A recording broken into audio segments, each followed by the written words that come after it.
Senin pekan depan, Mahkamah Konstitusi bakal memutus perkara soal uji material Undang-Undang Pemilu soal batas usia maksimal Capres-Cawapres 70 tahun. Sementara 5 hakim konstitusi kini harus berhadapan dengan Dewan Etik Hakim usai putusan gugatan syarat usia minimal Capres dan Cawapres dalam Undang-Undang Pemilu. Perhimpunan Bantuan Hukum dan HAM Indonesia melaporkan Ketua Mahkamah Konstitusi Anwar Usman dan 4 hakim MK lainnya ke Dewan Etik Hakim Konstitusi. Laporan soal adanya dugaan pelanggaran kode etik dan perilaku hakim pada putusan batas usia Capres-Cawapres yang dibacakan pada Senin 16 Oktober 2023. PBHI menilai hingga putusannya dinilai cacat formil. Ketua PBHI Julius Ibrani menyebut ada 4 kejanggalan.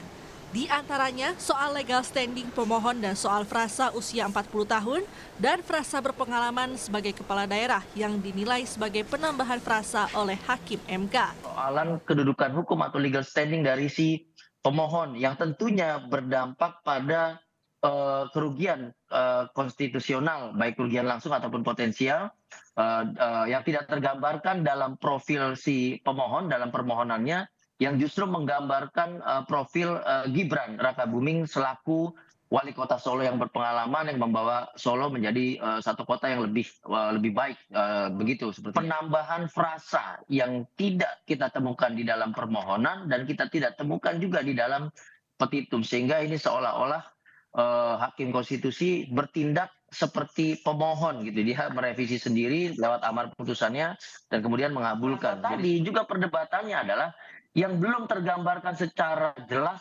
terkait dengan elected official, tetapi saya mau bicara yang lebih sederhana. Sebelumnya, pada Senin 16 Oktober 2023, Mahkamah Konstitusi mengabulkan permohonan pemohon untuk sebagian soal syarat usia Capres dan Cawapres dalam Undang-Undang Pemilu. Ketua MK Anwar Usman membacakan langsung amar putusan yang intinya mengubah syarat dari paling rendah berusia 40 tahun kini menjadi berusia paling rendah 40 tahun atau pernah atau sedang menjabat kepala daerah. Bertentangan dengan Undang-Undang Dasar Negara Republik Indonesia tahun 1945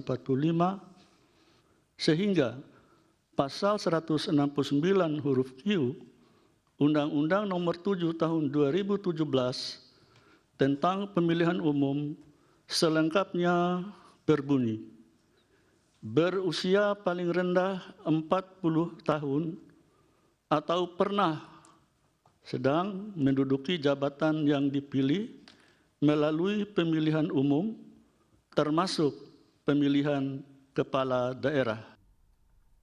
Sementara Hakim Konstitusi lainnya Saldi Isra yang menyatakan pendapat berbeda atau dissenting opinion. Hakim Saldi mengaku merasakan ada yang aneh karena putusan MK berubah pendirian sangat cepat dari menolak menjadi mengabulkan, terlebih setelah terjadi perubahan komposisi hakim. Baru kali ini saya mengalami peristiwa aneh yang luar biasa dan dapat dikatakan jauh dari batas penalaran yang wajar. Mahkamah berubah pendirian dan sikapnya hanya dalam sekelebat. Perubahan komposisi hakim yang memutus dari 8 orang dalam perkara nomor 29, 51, 55 menjadi 9 orang dalam perkara 90, 91 tidak hanya sekadar membelokkan pertimbangan dan amar putusan, tetapi membalikkan 180 derajat amar putusan dari menolak menjadi mengabulkan. Putusan ini pun menuai kontroversi karena dinilai syarat kepentingan tertentu. Para aktivis menilai putusan MK melanggengkan politik dinasti keluarga Jokowi dan menyebut Indonesia mengalami kemunduran demokrasi. Sementara itu, pekan depan Hakim MK juga akan memutus perkara soal uji material Undang-Undang Pemilu soal batas usia maksimal Capres-Cawapres 70 tahun. Meski belum resmi mendaftar, nama baca pres Koalisi Indonesia Maju Prabowo Subianto bakal terganjal. Pasalnya, Selasa 17 Oktober 2023, Prabowo genap berusia 72 tahun. Tim Liputan Kompas TV.